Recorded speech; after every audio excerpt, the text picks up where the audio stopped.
안녕하세요. 내포 신도시 이야기 시작하겠습니다. 내포를 아는 형. 첨단산업단지는 충남의 미래 거점으로 조성되었지만 현재 많은 문제점을 드러내고 있습니다. 전국 첨단산단과 비교해 분양률과 입주율이 최하위에 머물고 기업 유치도 원활하지 못하고 있습니다. 24년 기준 전국 조성완료 첨단산업단지 가운데 면적 기준으로 26곳 중 유치업체는 19번째, 고용 현황은 14번째입니다. 하위권에 머물고 있습니다. 2023년 업종 코드가 일부 확대되었지만 이는 관계기관이 인식하고 주도한 것이 아니라 초기 입주자들이 장기간 노력으로 일어난 성과였습니다. 충남도와 홍성군이 주도했어야 할 부분을 민간이 먼저 잘못된 것을 인식하고 해결했다는 셈입니다.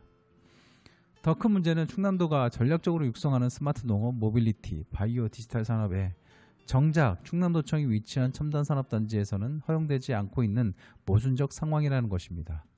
상임법은 이미 융합산업을 포괄하도록 개정되었지만 충남도의 고시 지침이 뒤따르지 않아 법과 현장이 괴리되는 현상이 발생하고 있습니다.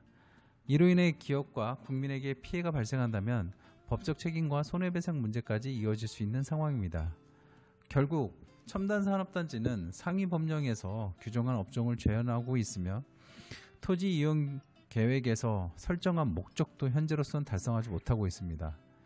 현재의 상황을 직시하고 근본적인 해결법을 찾아야 하는데 우선 행정과 입주 기업이 함께 실천할 수 있는 부분부터 시작해야 합니다. 그래서 내포 첨단산업단지에 위치한 대표적 사무공간인 세 곳의 지식산업센터를 직접 현장 방문을 통해서 문제점을 확인하고 검토할 부분이 있는지에 대해서 함께 고민해 보겠습니다.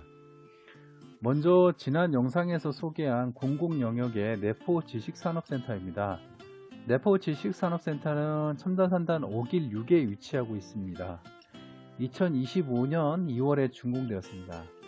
중소기업과 창업기업을 지원하기 위해서 충남도가 세운 공간으로 최근에 카이스트 모빌리티 연구소가 입주했습니다.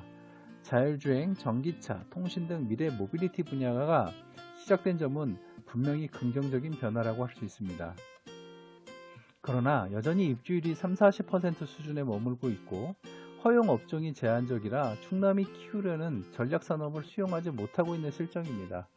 또한 법령에서는 가능하도록 열어둔 업종조차 내부 행정규칙인 고시를 이행하지 않아서 전략산업 기업들이 발을 들이지 못하는 상황이 발생하고 있습니다. 따라서 업종 코드의 확대, 입주 실적 공개, 그리고 산학 연계 강화가 필요할 것으로 판단됩니다.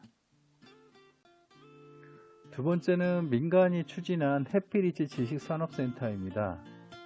해피리치 지식산업센터는 2022년에 준공되었고 첨단산단 2길 67에 위치하고 있습니다. 이곳은 이미 분양이 완료되어 현재 사업자들이 입주해 가동 중에 있습니다. 그러나 분양은 성공했지만 활성화 측면 부분에서는 여전히 문제입니다.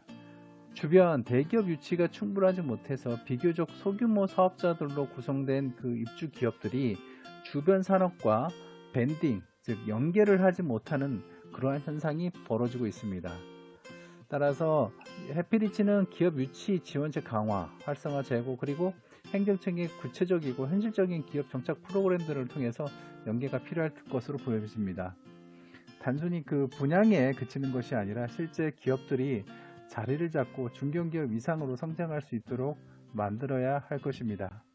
세 번째는 메타피아 지식산업센터입니다. 현장의 공사지척은 거의 멈춘 상태입니다. 관련 행정청에도 문의한 결과 진척 상황이 없음을 확인했습니다. 제가 그 프로젝트를 집행 안 해가지고 그 상황은 잘 모르겠네요. 아, 그래요? 예, 알겠습니다. 어째 허가는 맡았고요. 네. 신고는 아직 안 됐어요. 아, 허가는 맡았는데 착공 신고는 안 된다.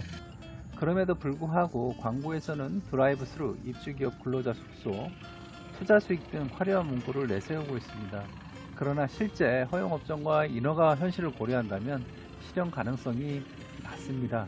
따라서 이처럼 과장된 분양 광고로 입주자들이 피해를 볼 수 있습니다. 그러므로 분양 광고만을 믿고 분양을 받거나 투자를 하는 것은 매우 신중하셔야 한다고 말씀드리고 싶습니다. 행정청은 진척 상황을 가능한 최대한 공개하시고 과장 광고에 대한 제재 근거가 만약 부족하다면 행정 지도를 통해서라도 피해가 최소화될 수 있도록 조치를 강화해야 할 것 같습니다. 이처럼 내포 첨단산업단지의 세 곳의 지식산업센터를 살펴보았습니다. 공공이 지원한 내포 지식산업센터는 전력산업 반영 한계와 낮은 가동률이 문제로 지적되었고, 민간 해피리치 지식산업센터는 분양 이후 미흡한 활성화가 나타났습니다. 그리고 민간 메테피아 지식산업센터는 착공 지원과 분양 피해 우려가 나타났습니다. 이들의 원인은 바로 첨단산업단지 내로 건실한 기업 유치의 실패가 근본 원인으로 지적되고 보여집니다. 건물이 있어도 기업이 들어오지 않으면 첨단산업단지는 텅 비게 됩니다. 따라서 지금 필요한 것은 더 많은 건물이 아니라 기업이 들어올 수 있는 환경을 먼저 조성하는 것입니다. 이를 위해서는 무엇보다 과감한 업종 확대가 필요합니다. 스마트 농업, 모빌리티, 바이오, 디지털 등 충남이 전략적으로 키우는 업종이 첨단 산업단지에 기본적으로 포함될 수 있도록 고시와 업종 코드를 개정해야 합니다. 이것이 기업을 이끌어내는 근본적인 해결책은 아닐 수 있습니다. 그러나 우리가 할 수 있는 첫걸음입니다. 그런데 확인한 결과 그 첫걸음조차 매우 미비합니다. 지금의 현명한 선택과 준비가 내일의 내포 첨단산업단지, 나아가 내포 신도시의 자족 기능과 미래를 바꿀 수 있을 것입니다.